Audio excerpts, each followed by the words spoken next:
লাউ পাতার এই বাটা শাকটা শুকনা মরিচ দিয়ে খেতে আমার কাছে অনেক ভালো লাগে এবং আমি এটা খুব সিম্পলভাবেই বানাই, খেতে অসাধারণ হয়। এজন্য আমি এখানে কিছু লাউ পাতা ভালো মতো ধুয়ে একটু পানি দিয়ে সিদ্ধ করে নেব।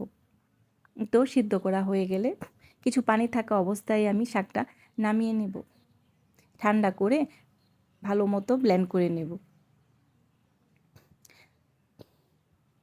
ব্লেন্ড করা হয়ে গেলে আমি কড়াইতে দিয়ে দেবো সরিষার তেল, আর সাথে দিয়ে দিয়েছিলাম রসুন বাটা।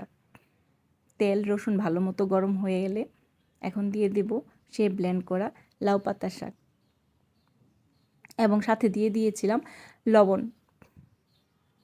এখানে আমি কোনো মরিচ ব্যবহার করিনি, যেহেতু আমি এটা ভাজা মরিচ দিয়ে খাবো। এখন পানিটা খুব ভালো মতো শুকিয়ে নিতে হবে। যতক্ষণ পর্যন্ত পানি না শুকায় শাকটা ভালো মতো ভেজে নেব। এই তো আমার শাকের পানিটা খুব ভালো মতো শুকিয়ে গেছে এবং শাক রেডি হয়ে গেছে, সাথে অনেকগুলো মরিচও ভেজে নিয়েছি।